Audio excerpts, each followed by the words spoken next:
My brother remarried after the loss of his first wife. From his first marriage, he has Kira, 14-year-old female, and Landon, 12-year-old male. From his second marriage, he has Jane, 2 years old, and Thomas, 4 months old. My brother has been married to Jen for 5 years. His late wife, Mary, has been gone for 7 years. Kyra and Landon both have been dealing with some difficult stuff for a while. Kyra is getting bullied, and the bullying has escalated to the point my brother has been called multiple times, and the parents of one of the children involved actually approached him to apologize.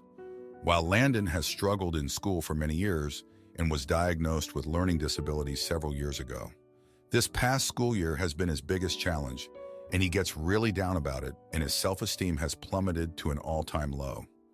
The school has also called about this because it's become clear in the way he talks about himself, even in class. My brother and Jen attempted to speak to the kids, but they weren't talking.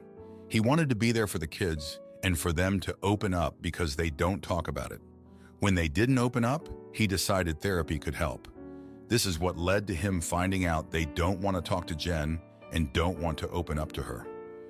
He was distressed when he heard this and wanted to know why. The counselor said kids won't always open up to step-parents. My brother said Jen is just a parent, though, and not a step-parent. And the counselor told him the kids don't see it that way. The thing is, that was always clear. But he wanted to believe that because their mom died, they need a new one and would connect with Jen. Jen wanted to believe the same thing. So they tried family therapy, but the kids would not open up or talk there either. And I think it's reasonable to assume it's because Jen is there. My brother certainly believes this is the reason. He has been told the kids do want to speak to him, but he's frustrated because they won't talk. But he doesn't try talking to them alone. He always includes Jen, and Jen feels she needs to be included. It has been acknowledged that the kids do need to speak to him, at least. My brother has mentioned this to me before, and a few days ago he came to me for advice because this is such a difficult topic, and I told him it's not that difficult. He needs to talk to his kids without Jen there. He said that disrespects her place as their mother figure. I told him he wanted my advice, and my advice is to talk to his kids and ask Jen to sit out because they won't talk to her or open up while she's there, and that has been clearly communicated. And if he really wants to help and support his kids, then he needs to be willing to do that, and Jen should be able to understand. He wasn't happy with me, and I wonder if I went too far. Am I the idiot? Now for a few comments before the update. Comment 1. Ask both him and Jen why her feelings take priority over 2 children who are clearly asking their father to listen to them. 2 kids who have been through the traumatic loss of their mother, and neither of these so-called adults can put them first. He is lucky he still has the ability to help his children, but if he continues, he is going to be the reason they leave home at 18 and never speak to him again. Send your brother this whole post. If he still can't accept his kids' feelings, then he is a failure of a father. Comment 2. Not the idiot. His kids' needs are way more important here. Fix the imminent things happening to the kids, then they can work on the relationship with Jen. She needs to back up and let them deal with their issues if she really loves them. She can't force a motherly relationship on grieving children. They'll just hate her, and the damage may already be done. Now for the update. Hey everyone, thanks for reading my update.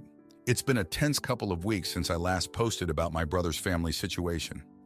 After our conversation, my brother decided to take my advice and have a heart-to-heart with Kira and Landon without Jen present. It was a tough decision for him, as he didn't want Jen to feel left out or disrespected, but he realized that his kids needed him to step up and be there for them. The talk went better than expected, with both Kira and Landon opening up about their struggles and feelings. Kira shared more details about the bullying she's been facing, and my brother was shocked to learn the extent of it. She had been hiding the severity of the situation from everyone, fearing that it would only make things worse. My brother assured her that he would do everything in his power to protect her and put an end to the bullying. He contacted the school and arranged a meeting with the principal and the parents of the bullies to address the issue head-on. Landon, on the other hand, broke down in tears as he confessed his feelings of inadequacy and frustration with his learning disabilities. He had been bottling up his emotions for so long, afraid that he would be seen as a failure. My brother held him tight and reminded him that his struggles do not define him and that he is loved and supported no matter what. They discussed the possibility of getting Landon additional support, such as tutoring or accommodations at school, to help him succeed. While the conversations with Kira and Landon were a step in the right direction, they also brought to light some underlying issues in the family dynamic. Jen, who had been waiting anxiously for my brother to return, was hurt and upset when she learned that she had been excluded from the discussions. She felt like her role as a mother figure was being undermined and that she was being pushed aside. My brother found himself caught between his children's needs and his wife's feelings. He tried to explain to Jen that the kids needed a safe space to express themselves and that it wasn't a reflection of her importance in their lives. However, Jen struggled to understand and felt increasingly disconnected from the family. As tensions rose, my brother and Jen's relationship began to strain. They had always prided themselves on being a united front, but now they found themselves at odds with each other. Late-night arguments became more frequent, and the once loving atmosphere in their home grew heavy with unspoken resentments. It all came to a head one evening when Jen, feeling overwhelmed and unappreciated, packed a bag and left, taking little Jane and Thomas with her. She told my brother that she needed some time to think and that she wasn't sure if she could continue living in a house where she felt like an outsider. My brother was devastated. He had never meant for things to escalate to this point. He loved Jen deeply and couldn't imagine his life without her and their young children.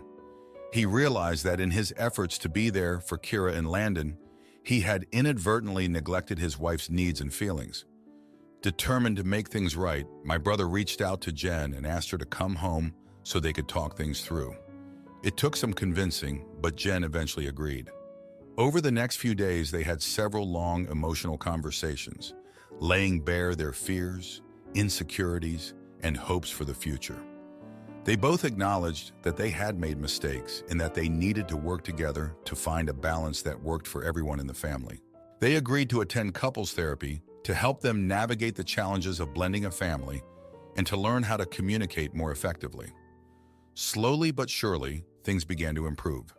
Kyra and Landon started to open up more to Jen, appreciating her efforts to understand and support them. My brother made a conscious effort to include Jen in decisions and to show her how much he valued her presence in their lives. It hasn't been an easy journey, and there are still moments of tension and uncertainty, but my brother and his family are committed to working through it together. They've learned that being a family means being there for each other, even when it's difficult, and that love and understanding can go a long way in healing old wounds. Thanks for sticking with me through this update. It's been very eventful of emotions, but I'm hopeful that my brother and his family will come out stronger on the other side.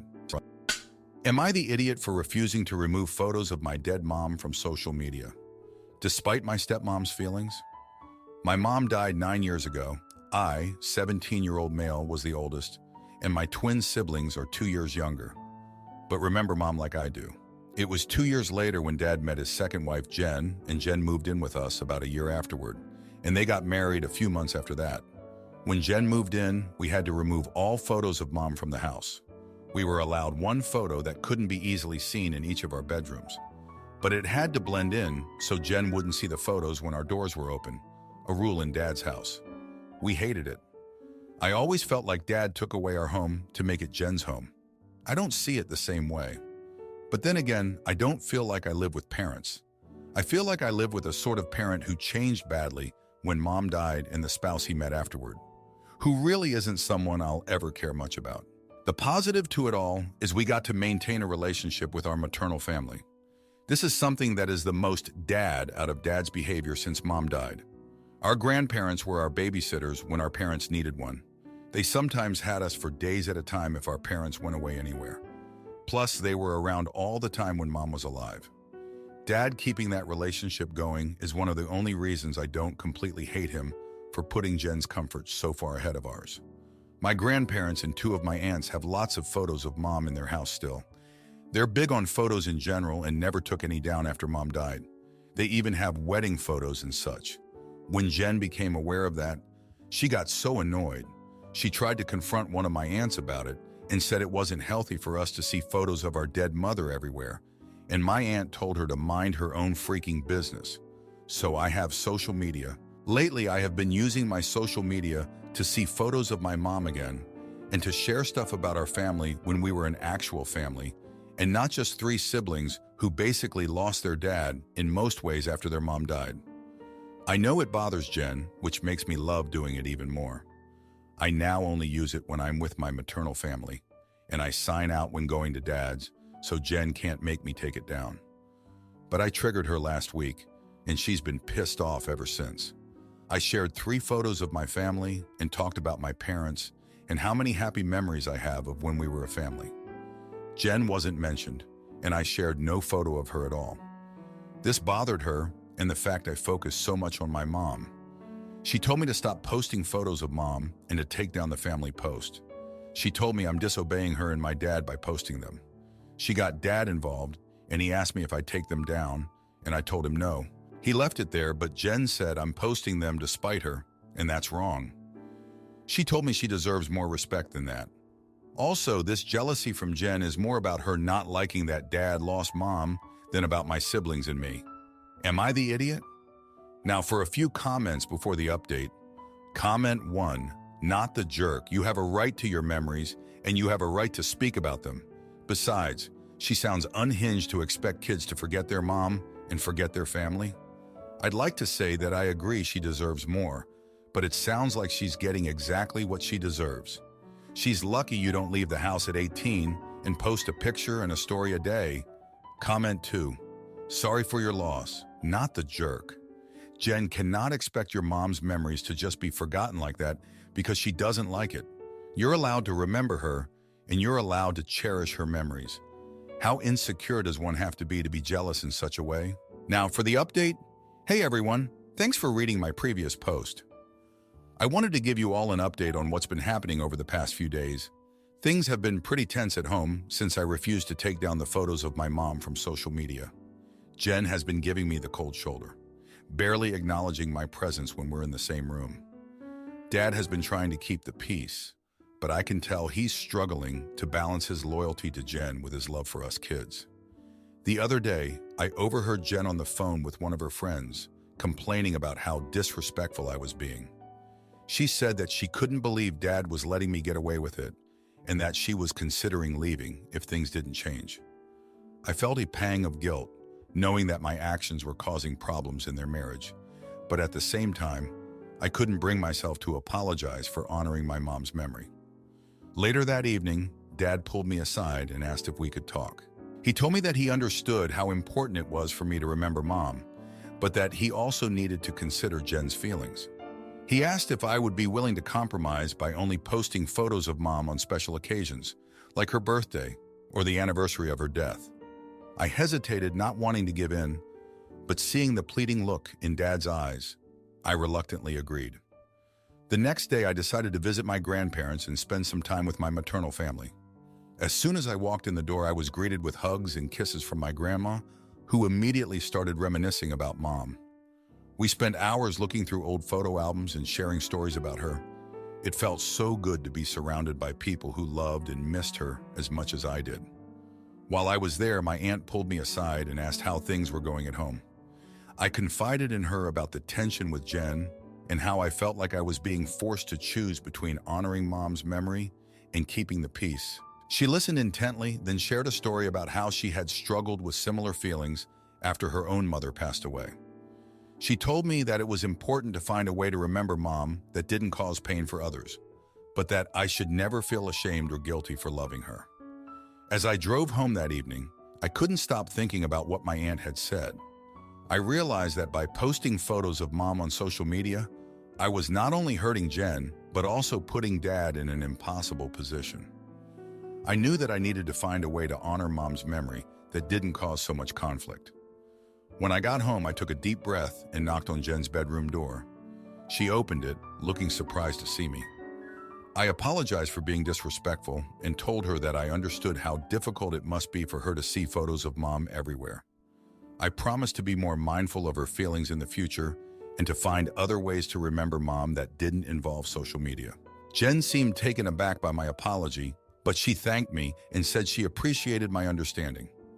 Later that night, as I lay in bed, I thought about how much I missed Mom and how hard it was to navigate life without her. But I also realized that by holding onto my anger and resentment towards Jen, I was only making things harder for everyone. I knew that it would take time and effort to build a better relationship with her, but I was willing to try for the sake of our family. Thanks for reading, everyone. I appreciate your support and understanding during this difficult time. Am I the idiot for giving my sister $1,000 a month only to find out she quit her job because of it? My 26-year-old female sister, 32-year-old female, Bethy, and I are both stay-at-home moms. I have 1-year-old female twins. She has 3 sons, 6-year-old male, 4-year-old male, and 2-year-old male. My husband, Michael, is a master plumber who makes excellent money. He owns his own business, and I couldn't be prouder of him. I used to be a librarian. I have my Master of Library Science and Bachelor's in Education. During the birth of our girls, on the way to the hospital in the ambulance, we hit a speed bump and I was injured. I am now an ambulatory wheelchair user and attend physical therapy as I am learning to walk again. I hurt from my hips down, but my babies are worth it. We decided I would be a stay-at-home mom after my first surgery, and my husband gives me $3,000 a month to use how I want to, as payment for being such a good mom. We are extraordinarily blessed financially, and I'm happy being able to see my girls growing up. Bethy's husband, Jackson, is an elementary school teacher, but teaching doesn't pay much in our state. Bethy has been a stay-at-home mom for the entirety of her marriage and is used to having to scrimp and save for things. She asked me out for coffee recently, and I accepted. I was chatting with her when I mentioned that our girls would start baby swim classes soon. I was happy the pool was wheelchair accessible. Bethy started ranting about how expensive swimming lessons are and how she could never afford to put her boys in swimming. I said I was also excited about playgroup this week, as I had been nervous to go the first time we had gone because none of the other moms and dads in the group used mobility disease. When I mentioned the name of the playgroup I go to with my girls, Bethy became angry because it's one of the more expensive playgroups. She was angry because I knew money was tight, and I didn't even think to invite her and Jackson's son because then she wouldn't have to pay for daycare. She then asked if my husband gave me an allowance. She was a bit angry, and people were starting to stare, so I said yes and asked her to keep her voice down. She wondered how much it was, and I told her. She asked if I could give it to her, and I told her no because I like to treat myself after my physio appointments, and I want to save as much as possible for a rainy day fund. Bethy said she and her husband have nothing but rainy days and left the restaurant without paying. I feel embarrassed and ashamed that I'm not helping her when I know I could. Still, when I asked Michael, he said that my sister could get a job and reminded me that I became a stay-at-home mom because it was something we agreed we were financially stable enough to do as well as because of my mobility limitations.